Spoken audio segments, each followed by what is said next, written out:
Baik Pak Tendra, kita sama-sama tahu dan melihat tren datanya begitu ya terkait pergerakan harga emas yang juga mencapai harga dari $3.000 per troy ounce-nya di hari Senin kemarin. Kalau misalkan Anda dan juga pandangan Anda terkait ketidakpastian global apa yang kiranya membuat salah satu aset safe haven ini menjadi menguat cukup signifikan Pak Tendra? Silakan. Oke, kalau kita perhatikan memang di dalam global sendiri, adanya ketidakpastian dari perekonomian, global dan juga untuk kondisi geopolitik, ini yang memang menjadi untuk faktor yang menekan ya. Kita lihat secara overall, naratif yang ada di market sekarang itu memang mengarah kepada instrumen yang lebih sifatnya itu safe haven, yaitu emas. Nah, kita lihat memang kebijakan dari Presiden Trump terkait dengan trade war, ini merupakan satu ketidakpastian yang tinggi bagi pelaku pasar yang ada di global. Dan juga kita perhatikan juga beberapa hal seperti pun juga tingkat inflasi yang masih tinggi di global. Ini pun juga menjadi beberapa risiko yang dilihat dari pelaku pasar untuk bisa nantinya ke depan mempengaruhi kondisi secara overall atas beberapa risiko ke depan yang ada di global, yaitu pun juga terkait dengan risiko resesi. Oke baik, Pak Tendra, di tengah ketidakpastian global yang juga Anda lihat begitu ya dalam hal ini, apakah untuk memilih investasi yaitu aset safe haven seperti emas ini juga menjadi peluang yang cukup menarik untuk memanfaatkan return dari penguatan yang tentunya cukup tinggi begitu ya di pergerakan harga atau tren harga emas saat ini Pak Tendra? Oke, kalau kita perhatikan memang untuk emas sendiri menjadi salah satu untuk instrumen yang menjadi pilihan dari sisi pelaku untuk kita lihat tidak hanya di domestik tapi juga di global. Karena kita perhatikan dalam 2 tahun terakhir saja, memang untuk harga emas itu sudah mengalami rally, itu lebih dari 50%. Dan juga kita perhatikan bahwa pola pembelian dari emas secara fisik ini pun juga bergeser. Yang dari awalnya itu memang didominasi oleh industri dan juga end customer. Sekarang ini story-nya sudah berubah bahwa sejak 2022 pembelian emas terbesar itu dilakukan oleh central bank hampir seluruh dunia, di mana pembelian itu terjadi sebanyak 1.000 ton itu setiap tahun. Nah, kita perhatikan juga hal ini tentunya akan diikuti dengan untuk kita lihat beberapa kebijakan yang ada di domestik sendiri, yang dimana pembeli emas ke depan yang ada di Indonesia ini pun juga akan bergeser lebih bahkan didominasi oleh pelaku-pelaku untuk di financial institution. Oke, baik. Untuk para pencari profit begitu ya atau return, apakah memang secara prospek masih cukup baik untuk masuk dan entry di komoditas emas ini, di investasi emas ataupun yang ada saat ini, Pak Tendra? Oke, tentunya seiring dengan kondisi yang tidak pasti untuk saat ini, beberapa untuk lembaga keuangan internasional pun juga sudah mengeluarkan untuk prediksi harga emas.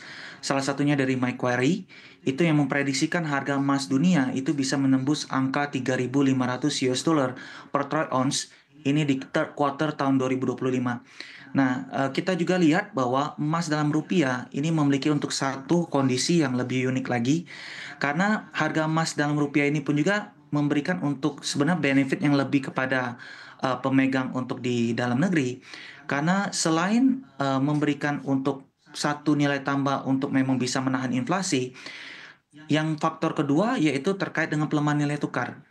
Jadi kita lihat pun juga beberapa waktu terakhir seiring dengan adanya kita lihat ketidakpastian kondisi perekonomian di Indonesia juga. Ini pun juga menyebabkan kita lihat beberapa tekanan yang terjadi untuk dinilai tukar rupiah. Oke, baik. Anda lihat begitu ya proyeksinya di angka 3.500 per troy ounce-nya. Apakah memang ini masih cukup menarik juga apabila memang para investor yang melihat begitu ya tren harga emas ini masih menguat, apakah memang ini juga akan menjadi hal yang menarik untuk investor entry di waktu saat ini, Pak Tendra?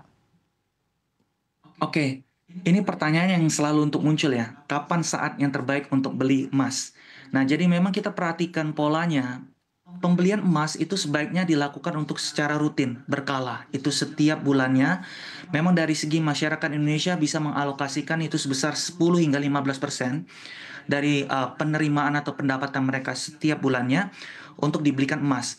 Karena kita perhatikan beberapa waktu terakhir di akhir tahun 2024 saja, ketika harga emas itu sudah menembus untuk all time high performance-nya di harganya, itu sudah nilainya harganya tinggi. Tetapi yang terjadi kita perhatikan dalam waktu-waktu terakhir ini, harga emas dari untuk penutupan akhir tahun 2024 hingga ke periode saat ini di pertengahan bulan Maret 2025 ini, harganya itu sudah rally, itu mendekati lebih dari untuk kita lihat 15%. Jadi inilah menyebabkan dari sisi yang di kita melihat bahwa entry pembelian dari harga emas itu memang sebaiknya dilakukan untuk bertahap. Oke, lebih baik dilakukan secara bertahap untuk membeli emas dalam berinvestasi. Kalau dilihat dari sisi pelaku usaha emasnya, apakah dengan kenaikan harga emas yang cukup signifikan beberapa waktu terakhir ini juga menjadi berkah tersendiri, Pak Tendra, atau justru ada tantangan baru yang juga dihadapi? Oke, tentunya dinamika di dalam untuk di bisnis itu juga dipengaruhi oleh kondisi dari makroekonomi Indonesia ya. Nah, tetapi memang beruntungnya bagi kami di Harta Dinata, underlying yang kami dagangkan itu adalah emas. Yang dimana saat ini emas itu di posisi yang diuntungkan dengan untuk kenaikan dari harganya sendiri. Jadi di tahun 2025 ini memang Harta Dinata kami menargetkan pertumbuhan kinerja yang masih solid dibandingkan dengan tahun 2024, di mana kami menargetkan pertumbuhan kinerja di tahun 2025 ini pendapatan bertumbuh itu sebesar 50 hingga 60%. Kemudian di laba bersih sendiri itu bertumbuh sebesar 40 hingga 50% dibandingkan dengan tahun lalu. Faktor penopang dari pertumbuhan kinerja itu tidak serta-merta dari untuk hanya kenaikan harga emas sendiri, tetapi memang lebih ditopang oleh peningkatan dari volume penjualan, di mana volume penjualan di Harta Dinata itu meningkat, diproyeksikan meningkat sebesar 30 hingga 35% year on year, sedangkan harga dari untuk rata-rata kami proyeksikan memang bertumbuh sebesar 10 hingga 12%. Nah, jadi kita lihat memang faktor pendorong untuk pertumbuhan volume ini berasal dari pembelian emas batangan, yang dimana di awal tahun 2025 ini Harta Dinata kami merasa bersyukur karena kami dipercaya untuk bisa menjadi salah satu pemain di ekosistem Bullion Bank, di mana kami membantu mensupport emas batangan dengan brand emasku itu kepada dua pemain Bullion Bank Indonesia, yaitu Bank Syariah Indonesia dan juga PT Pegadaian. Oke,